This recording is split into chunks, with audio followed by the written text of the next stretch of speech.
Assalamualaikum warahmatullahi wabarakatuh. Alhamdulillahirrabbilalamin. Assalatu wassalamu ala asrofil anbiya'i wal mursalin wa ala alihi thayyibin tahirin wa sahbihi muntajibin. Asyhadu an la ilaha illallah wa asyhadu anna Muhammadan abduhu wa rasuluh. Anak-anakku sekalian, selamat berjumpa kembali dengan pembelajaran fisika. Kali ini kita akan meneruskan pembahasan tentang gelombang cahaya, dan kali ini kita akan membahas tentang pembiasan cahaya. Ya. Salah satu gejala gelombang yang dialami oleh gelombang cahaya adalah pembiasan. Ya. Kita akan mulai. Ya, apa yang dimaksud dengan pembiasan cahaya? Pembiasan atau refraksi adalah peristiwa pembelokan cahaya ketika melewati bidang batas antara dua medium yang berbeda. Kejadian sehari-hari yang mudah kita perhatikan itu adalah seperti begini. Kalau kita punya gelas, masukkan air setengah, kemudian kita masukkan pensil atau batang sumpit atau batang apapun, masukkan ke dalam gelas tersebut. Maka kita akan melihat seolah-olah pensil ini terbelah, jadi dia tidak lurus seperti itu, ya. Tidak lurus, jadi seolah-olah terbelah, tidak menyambung antara yang di luar air dengan yang di dalam air. Nah, pembiasan ini, ya, peristiwa ini terjadi karena pembiasan cahaya. Nah, pembiasan cahaya timbul karena adanya perbedaan cepat lambat cahaya dalam medium yang berbeda. Kalau yang di atas ini dalam medium udara, sedangkan yang di sini adalah medium air. Ya, salah satu sifat cahaya, semakin padat medium yang dilewatinya, maka kecepatannya akan semakin lambat. Kecepatan cahaya tertinggi itu ada pada ruang hampa. Ya. Nah, selama peristiwa pembiasan cahaya ini, frekuensi cahaya tidak berubah, ya, ketika mengalami pembiasan. Nah, sekarang kita akan lihat beberapa konsep yang berkaitan dengan pembiasan. Pertama ada yang disebut dengan indeks bias. Nah, indeks bias adalah ukuran kemampuan suatu medium untuk membelokkan cahaya yang datang kepadanya. Ya. Atau indeks bias ini juga kadang-kadang disebut sebagai, ya, ukuran, ya, kerapatan medium. Ya. Jadi medium yang lebih rapat, indeks biasnya akan semakin tinggi. Jadi di sini, ya, ukuran kemampuan ini dinyatakan dengan perbandingan kelajuan cahaya pada suatu medium dengan kelajuan cahaya pada medium lainnya. Ya. Nah, ini ada indeks bias mutlak. Indeks bias mutlak suatu medium adalah perbandingan kelajuan cahaya pada ruang hampa C dengan kelajuan cahaya pada medium tersebut, yaitu V. Jadi medium itu nanti ditunjukkan dengan N sama dengan C per V. Semakin tinggi kelajuan cahaya pada suatu medium, maka nilai N-nya, nilai indeks biasnya akan semakin mendekati 1. Ya, contoh ini. Medium vakum udara itu nilai N-nya 1, artinya kecepatan udara di vakum itu adalah 1. Kemudian di udara itu lebih besar sedikit dari 1, ya. Tapi di dalam perhitungan persoalan, kecepatan udara di vakum dengan kecepatan cahaya di udara itu dianggap sama, yaitu C. C itu 3 kali 10 pangkat 8, ya. C ini 3 kali 10 pangkat 8 meter per sekon. Ya. Nah, semakin besar nilai indeks biasnya ini, itu sebetulnya menunjukkan semakin rapat zatnya itu. Ya, ini contoh air misalnya 1,33, etil alkohol 1,36. Berbagai macam kuarsa ada yang 1,46, kaca ketona 1,52, kaca flinta 1,58, kaca pleksi 1,51, intan 2,42. Semakin padat zatnya, maka kelajuan cahaya pada zat itu akan semakin rendah. Ini adalah indeks bias mutlak.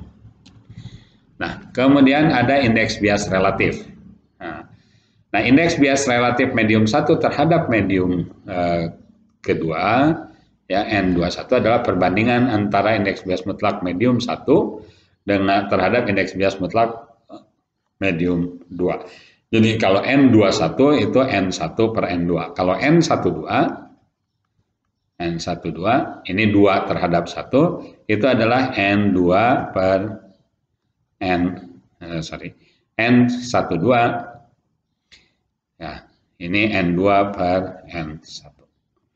Nah, indeks bias relatif N12 dan perubahan panjang gelombang. Kalian perhatikan, N21 itu adalah N1 per N2.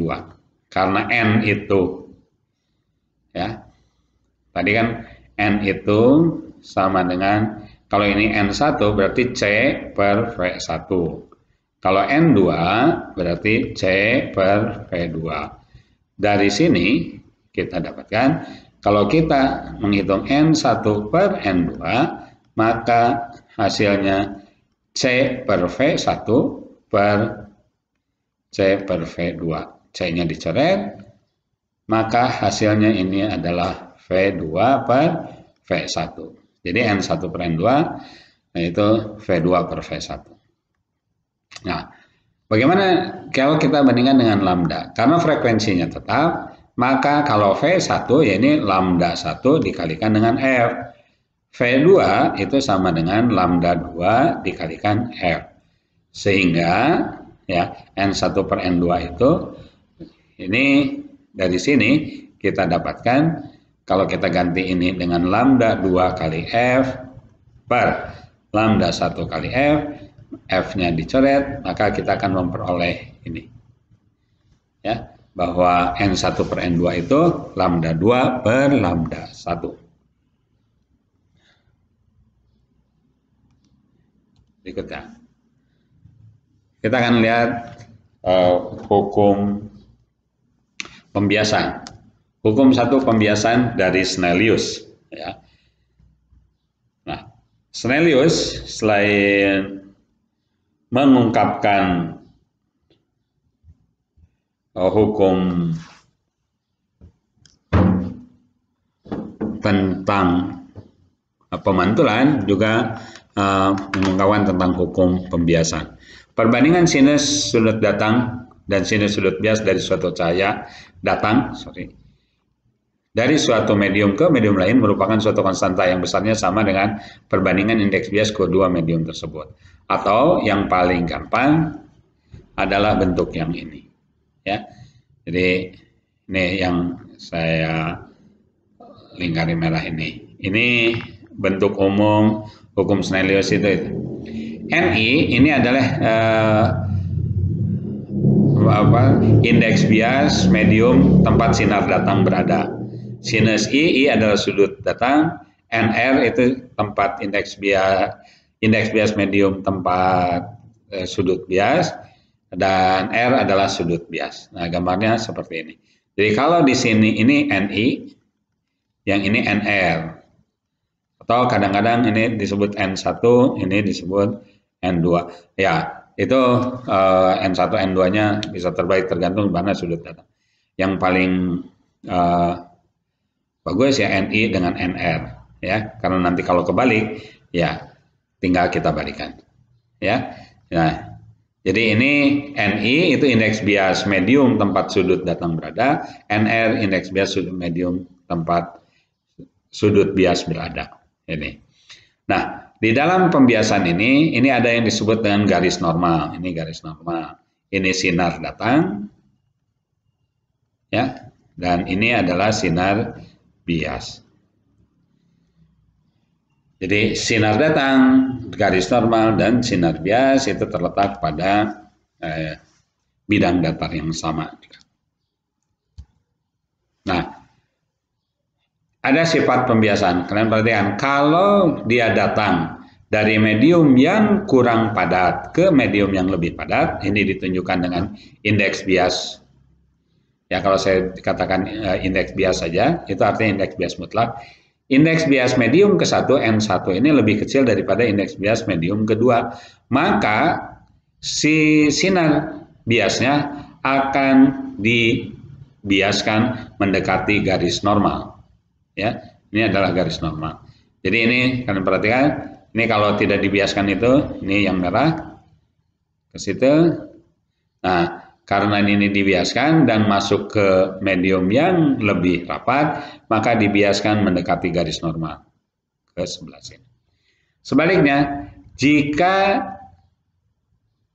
sinar datang dari medium yang lebih rapat ke medium yang kurang rapat, misalkan dari kaca ke udara atau dari kaca ke air, maka sinar biasnya, nah ini kalau tidak dibiaskan yang merah, sinar biasnya ini akan dibelokkan menjauhi garis normal. Ini adalah sudut bias.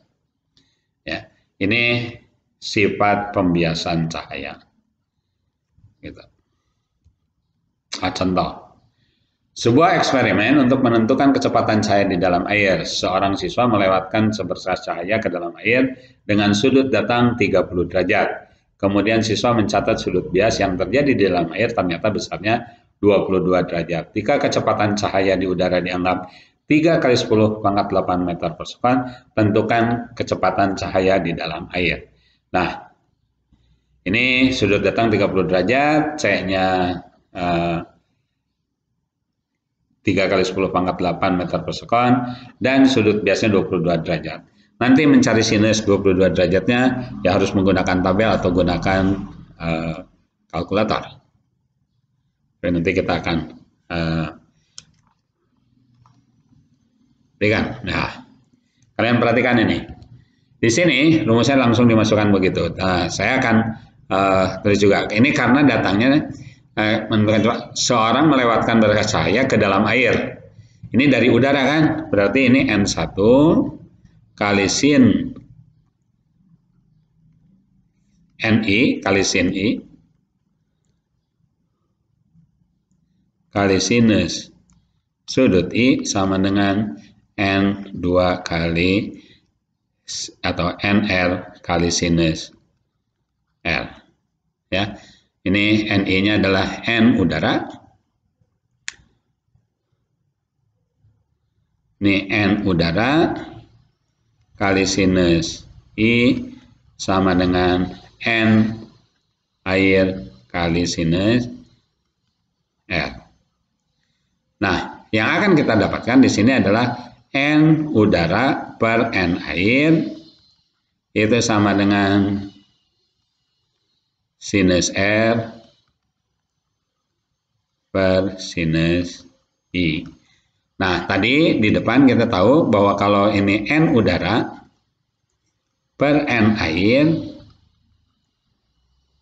ya, itu kan sama dengan V air,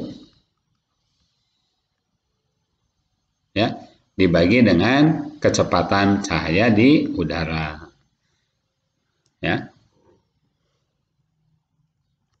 sama dengan sin R per sin I.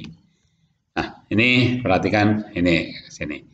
Nah, karena V airnya itu, ya, ini berarti V air per C sama dengan sin R per sin I. Nah, perhatikan ini, ya. Jadi kalau dipindahkan C-nya ke kanan, hasilnya jadi seperti ini. Maka kita peroleh C itu 3 kali 10 pangkat 8 meter per sekon, dibagi sin I sinus 30 derajat, dan sin R sin 22 derajat. Kita cari pakai kalkulator, hasilnya, ya, V di air 3 kali 10 pangkat 8 meter per sekon per 0,5 kali 0,37 meter per sekon. Hasilnya adalah 2,2 kali 10 pangkat 8 meter per sekon. Ya, jadi kecepatan cahaya di dalam air adalah 2,2 atau 2,25 kali 10 pangkat 8 meter per sekon. Ya. Oke, kita teruskan. Ini ada pemantulan sempurna. Jadi cahaya itu selain dibelokkan ketika melewati satu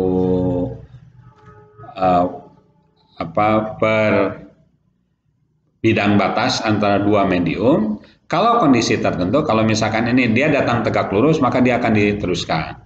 Ketika dia membentuk satu sudut tertentu, maka dia akan dibiaskan. Terus semakin besar sudut datangnya, semakin besar sudut biasnya.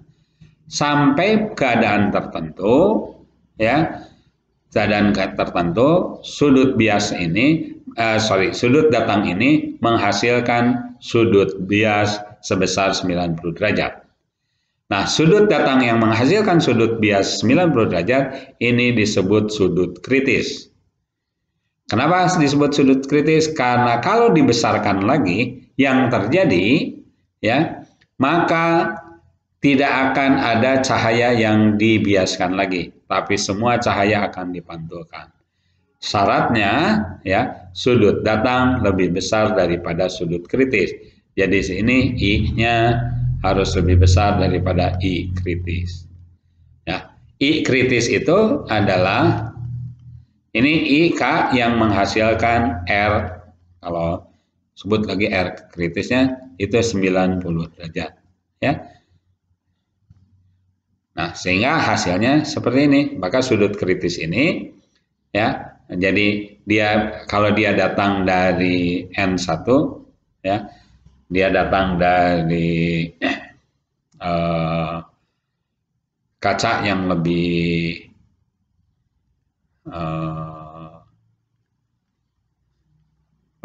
kalau lihat gambar di sini, ini salah, bukan N1 lebih kecil dari N2, tapi ini N1 lebih besar daripada N2, ya.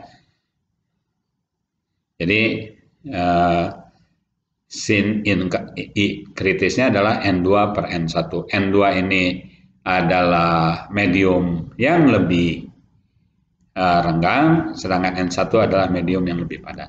Ini syaratnya, datang dari medium lebih rapat ke medium kurang rapat. Jadi Ni itu harus lebih besar daripada Nr. Ya, ini Ni harus lebih besar daripada Nr. Baru akan terjadi pemantulan sempurna. Ya, ini perhatikan contohnya. Hitung sudut kritis berlian yang memiliki indeks bias mutlak 2,417 saat diletakkan di udara. Nah, berarti diketahui N2-nya 1, ya. N-nya itu sama dengan 2,417. Ini kan di udara, ke udara. Jadi N1-nya adalah N intan. Ya, cahaya datang dari intan menuju ke udara. Maka sin I kritis itu sama dengan N2 per N1, 1 per 2,417. Berarti sin I kritis adalah 0,414. Sekali lagi harus digunakan tabel atau menggunakan kalkulator, maka diperoleh I kritisnya adalah 24,4 derajat. Ya. Jadi sudut kritis berlian adalah 24,4 derajat. Ya, berikutnya sekarang kita akan lihat pembiasan pada kaca plan paralel. Apa kaca plan paralel? Adalah kaca yang memiliki ketebalan tertentu dengan dua permukaan yang sejajar. Ketebalan kacanya D. Kalau sebuah sinar datang dengan sudut datang I1 ke satu titik O, maka kalau dia tidak dibiaskan, maka jalurnya adalah yang atas ini, yang saya kasih merah. Karena adanya pembiasan cahaya, maka jalannya cahaya ini dibelokkan, ya, sehingga pada saat keluar pada bidang yang lainnya, dia mengalami pergeseran sebesar T. Ya, T dari jalur awalnya tadi. Ya. Nah, berapakah besar T ini? Sebenarnya bisa diturunkan dari hukum Snellius 1. Ini saya tuliskan hasilnya. T itu adalah, ya, D kali sinus I1 kurangi R1. I1 itu sudut datang pada bidang pertama, R1 itu sudut biasnya, ya, dibagi kosinus R1, ya, itu adalah pergeserannya. Dengan D adalah tebal kaca plan paralel dan T adalah besar pergeseran sinar. Ya. Nah, ini contoh. Sebesar sinar laser jatuh pada permukaan kaca plan paralel dapat membentuk sudut datang sebesar 45 derajat. Jika tebal kaca plan paralel 15 cm ya, dan sudut bias 20 derajat, tentukan besar pergeseran yang dialami oleh sinar laser tersebut. Ya. Diketahui T1 sama dengan 45 derajat, R1-nya 20 derajat, dan D-nya 15 cm. Di sini sudah langsung diberikan nilai sudut biasnya, kalau tidak harus kita cari. Ya. Maka kita masukkan ke dalam rumus, T sama dengan D kali sinus I1 kurangi R1 per kosinus R1.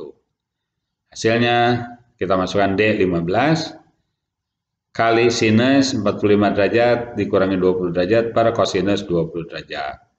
Hasilnya sinus 25 derajat itu 0,42, kosinus 20 derajat itu 0,94. Hasilnya 15 kali 0,42 per 0,94. Hasilnya 6,7.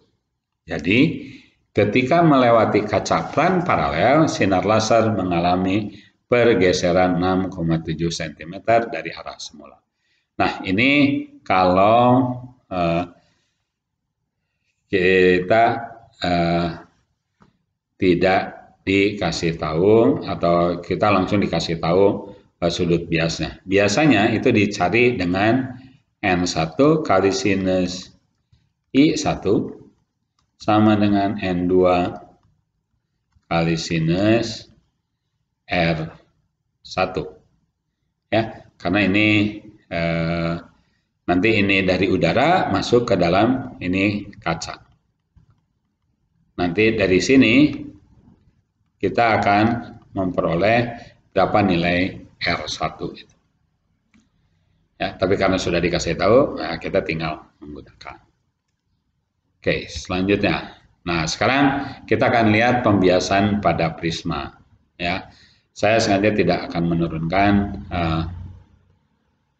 rumusnya. Nah, pembiasan pada prisma ini adalah sudut pembias. Ya, beta ini sudut pembias, ini sinar datang. Ya. Nanti ini sudut datang I1 ya. Itu. Kemudian yang ini R1, ini I2, kemudian di sini R2 ya. Nah, hubungannya beta itu adalah R1 ditambah I2 sama dengan R1 ditambah I2 ya. Ini R1, ini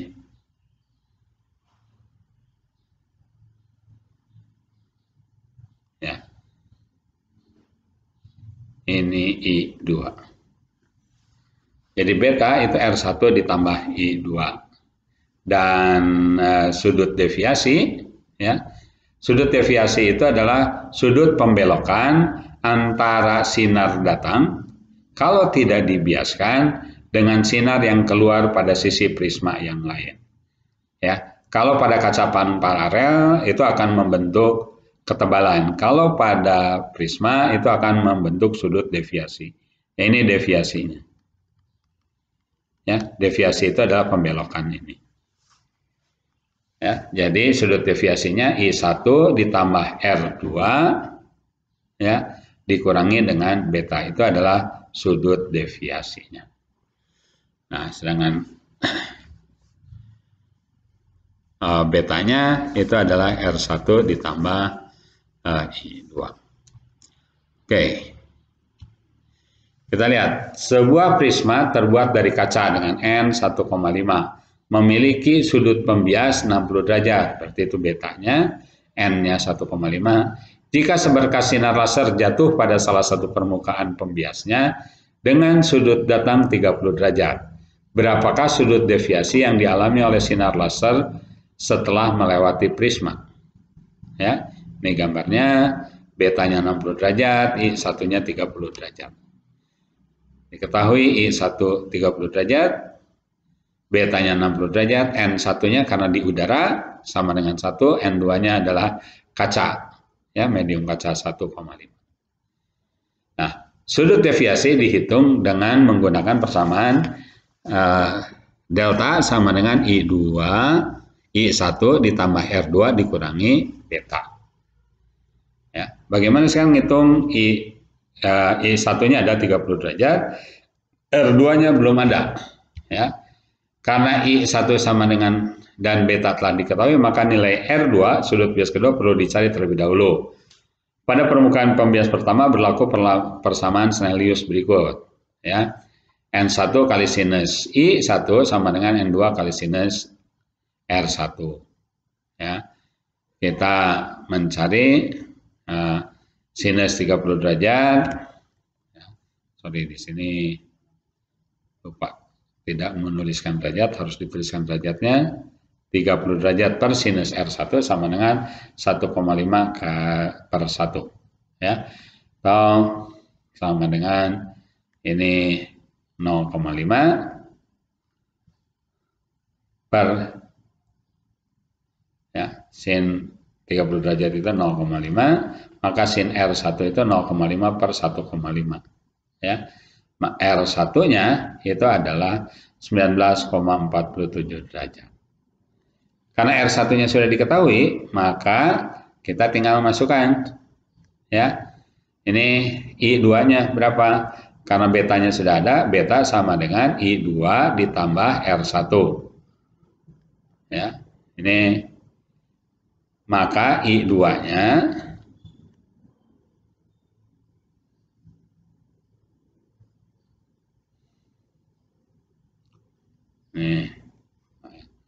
maka I2-nya sama dengan R1 dikurangi dengan beta.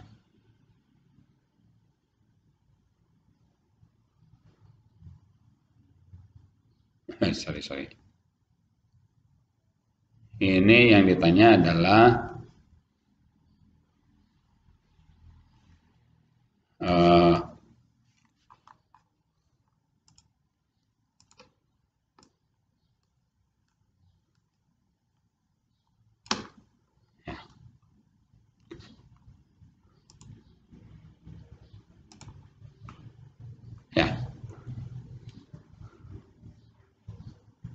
ini saya akan blok dulu. Ini sudah, maka yang ada adalah I2 sama dengan beta kurangi R1. Di sini ini tandanya harusnya dikurangi. Ya, 60 kurangi 19,47 sama dengan 40,53 derajat. Kemudian nilai R2 ditentukan oleh ini sin R2 sama dengan ya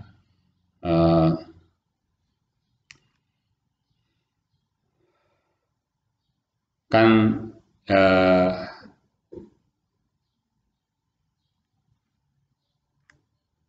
ya untuk R2 kan N2 kali sinus I2 sama dengan N1 kali sinus I2 sinus R2.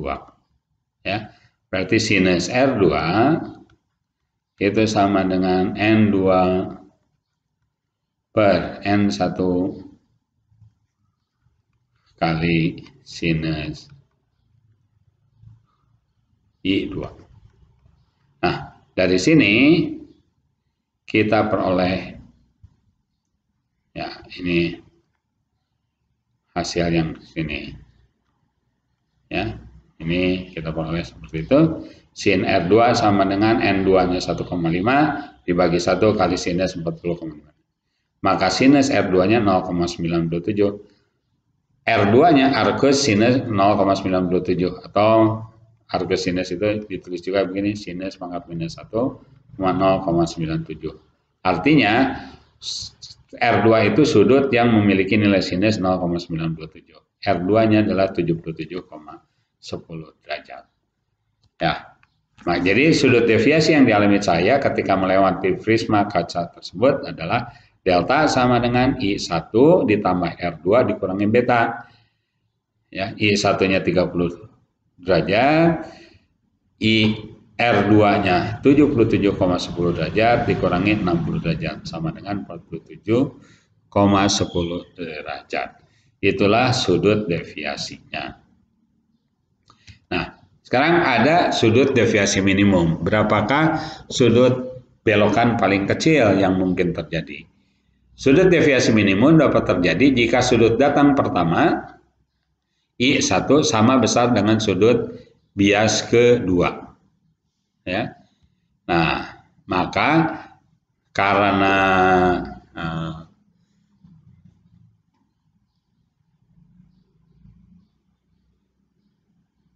persyaratan itu, maka nilai R1 itu sama dengan beta per 2, sehingga I1-nya sama dengan delta minimum ditambah beta per 2. Sehingga sudut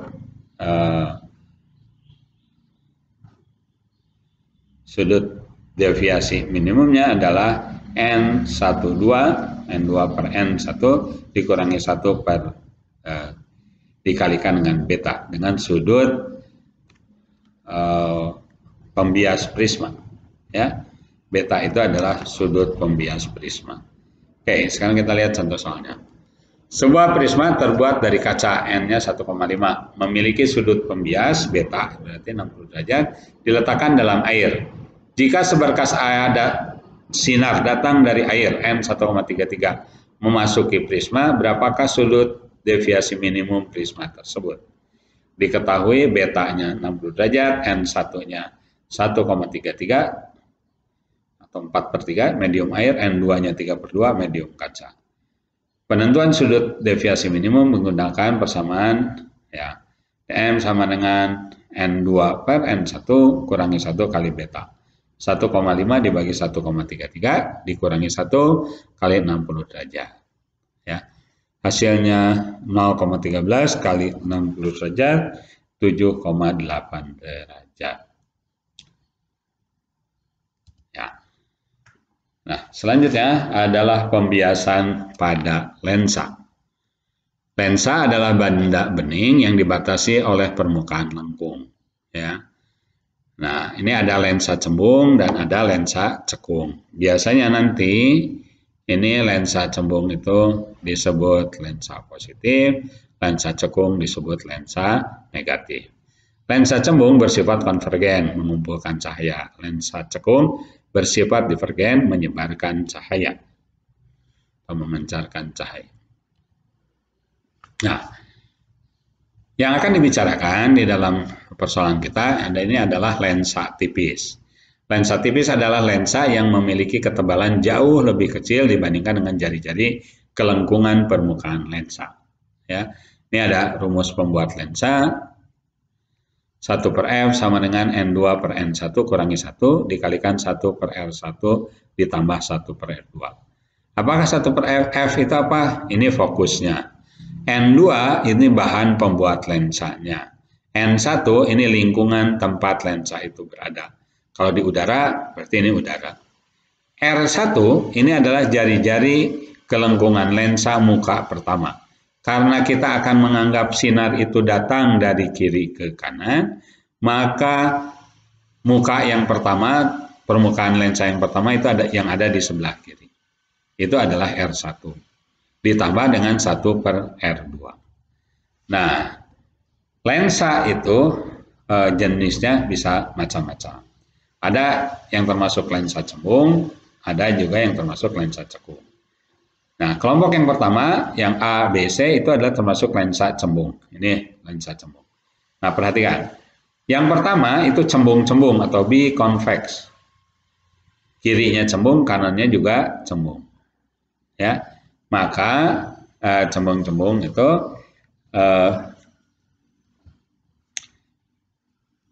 kalian perhatikan R1-nya positif, R2-nya juga positif. Ini termasuk lensa cembung. Maka fokus terakhirnya hasilnya adalah positif.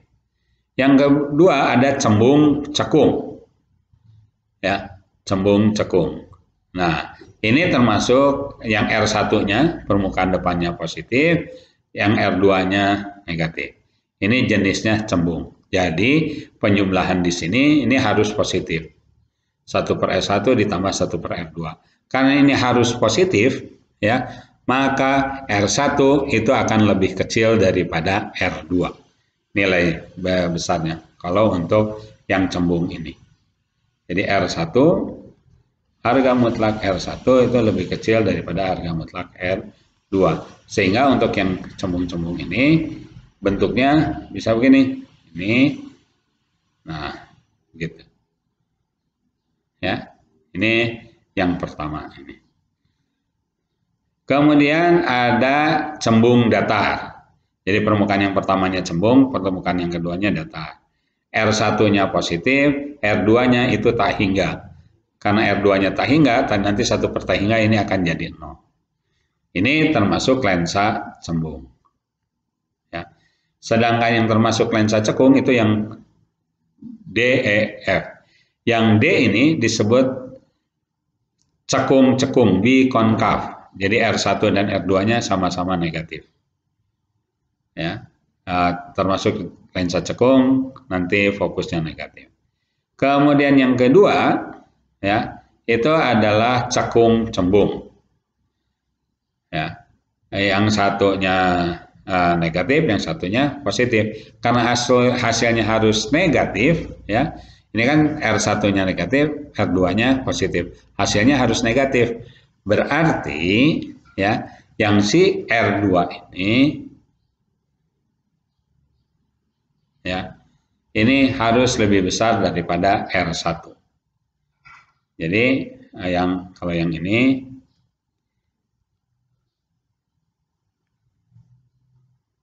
ya, nanti bentuknya, ini R1 begitu, nanti R2 begitu.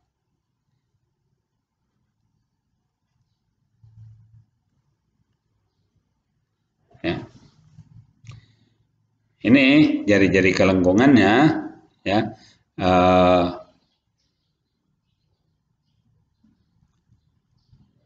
si R2 ini,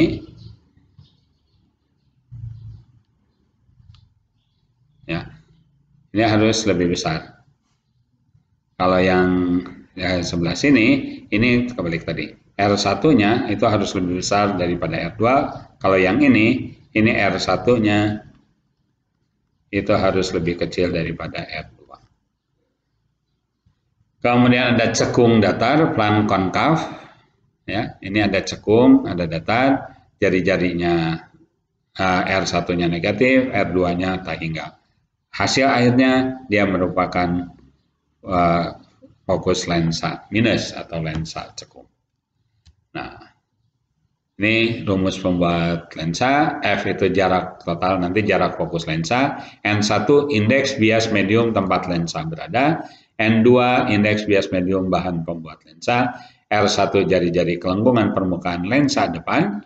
Dan R2 jari-jari kelengkungan permukaan lensa belakang. Perhatikan, sinar datang dari kiri ke kanan. Berarti yang depan itu yang permukaan sebelah kiri, yang belakang itu permukaan sebelah kanan. Nih, perhatikan bentuk ini. Sinar-sinar istimewa pada lensa cembung. Perhatikan, pada lensa cembung, ya, karena dia lengkungannya seperti ini, maka fokus yang pertamanya ada di belakang lensa. Ini fokusnya yang positif. Fokus kedua ada di depan lensa, ini juga fokus yang positif. Ya. Sinar datang sejajar sumbu utama dibiaskan melalui titik fokus F1 lensa. Nah, secara sederhana biasanya lensa itu lensa tipis digambarkan garis saja seperti ini. Ya. Ya. Sinar datang yang melalui titik fokus F2 itu ini, ya, dibiaskan sejajar sumbu utama F2, kemudian dia dibiaskan sejajar utama. Sinar yang datang melalui pusat optik, titik pusat optik, titik tengah di dalam lensa itu tidak mengalami pembiasan. Ya, bentuknya seperti itu. Dan sinar-sinar istimewa pada lensa cekung. Pada lensa cekung juga terdapat sinar-sinar istimewa yang berguna bagi pembentukan bayangan. Sinar-sinar istimewa pada lensa cekung adalah A. Sinar yang datang sejajar sumbu utama dibiaskan seakan-akan berasal dari fokus pertama. Ya, karena ini lensa cekung, jari-jarinya ada di sebelah kiri. Yang pertama ini negatif, ya, fokusnya juga ada di sebelah kiri. Jadi kalau ini sejajar sumbu utama, maka fokusnya atau si cahayanya dibiaskan seolah-olah datang dari titik fokus pertama dari sini. Ya. Kalau yang melalui pusat lensa itu tidak dibiaskan, ya. Kalau yang menuju F2 itu dibiaskan seolah-olah sejajar dengan sumbu. Ya, jadi kalian bisa lihat, ya, hasilnya seperti ini. Nah, bayangan benda kalau ada di sebelah kiri lensa itu benda nyata. Kalau ada di sebelah kanan atau di belakang lensa itu benda maya. Bayangan itu sebaliknya. Kalau di belakang lensa itu atau ada di sebelah kanan lensa itu bayangan nyata, kalau ada di sebelah kiri lensa itu bayangan maya. Seperti ini bayangannya maya. Ya, ini rumus-rumus yang berlaku pada lensa tipis. Ada kekuatan lensa P sama dengan 1/F. P itu kekuatan lensa, satuannya dioptri. Kalau menggunakan rumus 1/F, maka jarak fokusnya harus di dalam meter. Ya, kemudian ada 1/F sama dengan 1/S ditambah 1/S aksen. S aksen jarak bayangan ke lensa, S-nya jarak benda ke lensa. Kemudian ada M sama dengan H aksen per H atau M sama dengan minus S aksen per S. Dengan M perbesaran bayangan, H aksen tinggi bayangan dan H tinggi benda. Jika M bernilai positif, ya, berarti bayangan bersifat maya dan tegak. Ya. Ini, kalau jika M bernilai negatif, berarti bayangan bersifat nyata dan terbalik. Ya. Ini kalian kalau memasukkan perbesaran bayangan harus ada tanda minus kalau menggunakan S aksen. Kalau menggunakan H aksen dan H itu tidak akan terlihat sifat maya tegak atau nyata terbaliknya itu tidak akan terlihat. Ya. Oke, sekarang kita lihat beberapa contoh. Sebuah lensa tipis memiliki indeks bias 1,5 dibatasi dua permukaan cembung. Ya. Diletakkan di udara. Jari-jari lengkung kedua permukaan berturut-turut 20 cm dan 30 cm. Hitung jarak fokus lensa tersebut. Ya, ini cekung atau cembung cekung. Ya, karena cembung cekung, nah, ini bukan tipe A, sebetulnya kalau cembung cekung ini tipe yang B. Ya, cembung cekung itu gini, cembung yang ininya cekung gitu. Maka untuk menghitung jarak fokus lensa tipis digunakan 1/F sama dengan N2/N1 dikurangi 1 dikalikan 1/R1 ditambah 1/R2. Ini indeks bias pembuat cerminnya 1,5 dibagi 1 kurangi 1 dikalikan 1/+20 karena R1-nya plus 20 dan R2-nya minus 30. Maka 1/F sama dengan 1/2 dikalikan, ya, ini 0,5 dikalikan dengan 3/60 dikurangi 2/60. Hasilnya 120 cm. Maka jarak fokus lensanya 120 cm. Kalau ditanya berapa daya atau kekuatan lensanya, ya, kalian tinggal masukkan ke sini sama dengan 1/1 dioptri. Ya. Nah, ini. Sebuah lensa konvergen memiliki jarak fokus 15 cm. Berapakah kekuatan lensa tersebut? Ya, karena lensa konvergen atau lensa cembung, maka fokusnya plus 15 cm. Nah, berdasarkan persamaan P sama dengan 1 per F, 1 per 0,15. Itu sama dengan 6,67 dioptri. Ingat, fokusnya harus di dalam meter.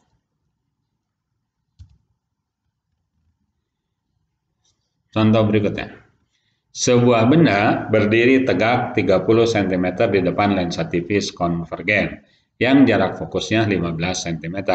Tentukan A. letak bayangan, B. perbesaran bayangan, dan C. sifat bayangan. Diketahui S-nya 30 cm di depan lensa, F-nya 15 cm, positif lensa konvergen, ya. Yang ditanyakan adalah letak bayangannya. 1 per F sama dengan 1 per S ditambah 1 per S aksen. Fokusnya positif, bayangannya bendanya juga positif karena dia berada di depan lensa. Maka 1 per S aksen sama dengan 1 per 15 dikurangi 1 per 30. Ya. 2 dikurangi 1 per 30 sama dengan 1 per 30. Jadi S aksennya 30 cm. Jadi bayangan benda berada 30 cm di belakang lensa karena S aksennya positif. Berikutnya sekarang perbesaran bayangan. M sama dengan minus S aksen per S. Minus, ya, S aksennya plus 30 cm, minus 30 cm per 30 cm sama dengan minus 1. Tanda negatif menunjukkan bahwa bayangan nyata dan terbalik. Jadi perbesarannya adalah 1. Sifat bayangan nyata dan terbalik berdasarkan nilai M, yaitu negatif. Sama besar dengan bendanya berdasarkan nilai M sama dengan 1.